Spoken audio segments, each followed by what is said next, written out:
Miami's city charter is crystal clear. It's flat out illegal for elected officials to give direct orders to city staffers such as fire inspectors or code enforcement employees.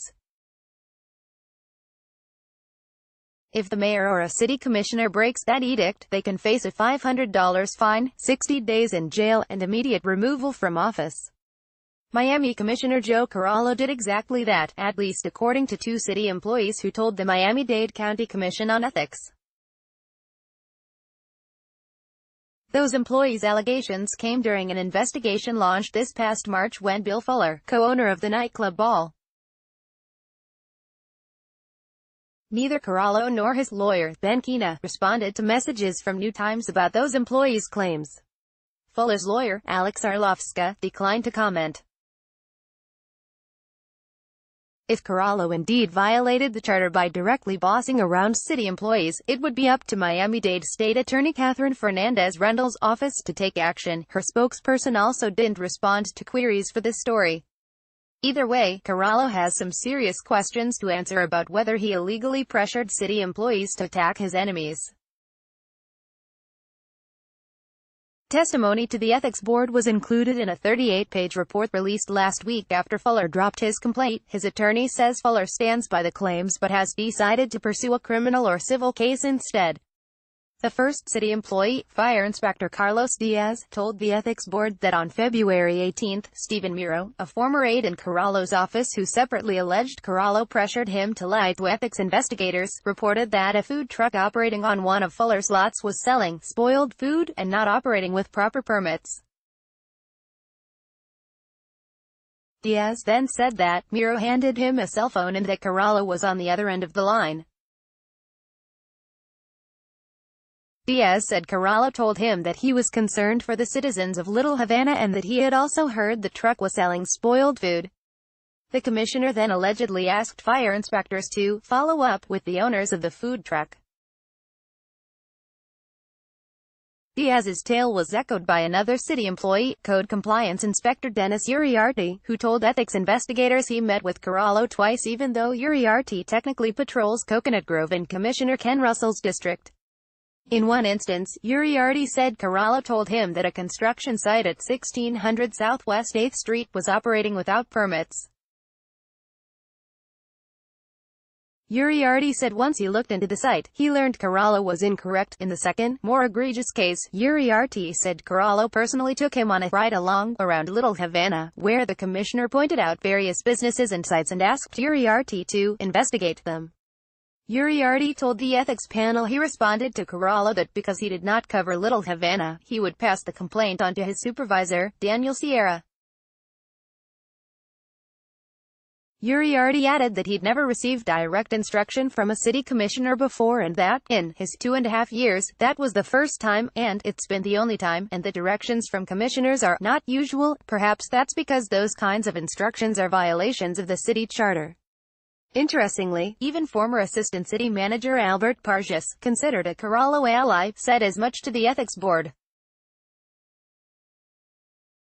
Parges told investigators that, in general, the correct way for a commissioner to file complaints is through the city manager's office. The wrong way is a commissioner calling the director of code enforcement, Parges told the ethics board without listing the actions of anyone in particular. Parges said that, like Carollo, Commissioners Willie Gord and Kian Hardiman also often patrol parts of their districts to look for problems. But he also said those commissioners take their complaints directly to the city manager's office, per city policy. In addition to allegedly directing inspectors, Carollo's office repeatedly bypassed the city manager to complain directly to the head of Miami's Code Enforcement Office. Witnesses told ethics investigators, Code Enforcement Director James Burnett said that since he was appointed to his post March 5, he had received multiple calls from Carollo's office about numerous properties, including Ball. Burnett suggested he has received calls from other commissioners, which would also potentially violate the charter, but added Carollo is far and away the most regular caller. In fact, Burnett said that in March or early April, Carollo conducted a park and walk in Little Havana with numerous city employees, including code inspectors and at least one police officer. Burnett said that many members of Carollo's entourage asked him probing questions and that Carollo arranged for him to meet a woman who lived nearby. Anecdotal evidence suggests that even city manager Emilio Gonzalez might have been worried about Carollo's actions. On March 12, Fuller filed his ethics complaint, alleging Carollo was abusing code enforcement staff to target him.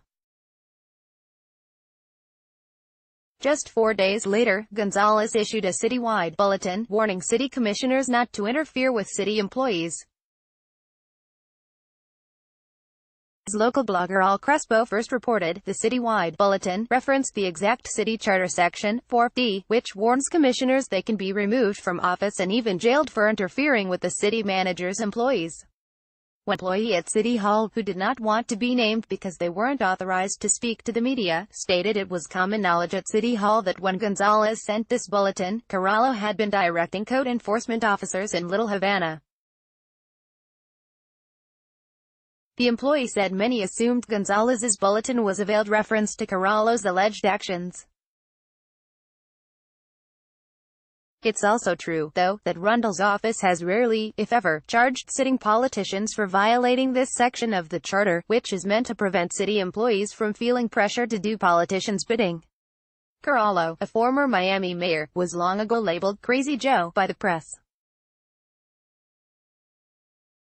In his decades in politics, he's become well known for a history of outlandish antics and a tendency to bizarrely accuse his enemies of communist ties, as well as racism allegations, grand jury investigations, and a 2001 arrest for domestic violence. This isn't the first time Carollo has been accused of sending code enforcement after his enemies. As New Times detailed last week, he used a nearly identical scheme in 1996 to attack Rodney Barreto, a local fundraiser and lobbyist. Barreto was the godson of then Miami Mayor Stephen P. Clark, who frequently sparred with Carollo. Barreto also supported Carollo's 1995 election opponent, Victor Dier. At the same time, Barreto also owned a series of parking lots outside the then-existent Miami Arena. Carollo openly admitted to the Miami Herald in 1996 that he sent city employees to shut down Barreto's allegedly illegal lots, but the city eventually let Barreto reopen them. Carollo claimed he was simply trying to trim fat cats from the city government, but the Herald said Dier's supporters were the ones who wound up hit hardest. This is just basic, vindictive politics, Barreto told the Herald in 1996. It's all promoted by Jew Carollo. This is not a nice message the city of Miami is sending here.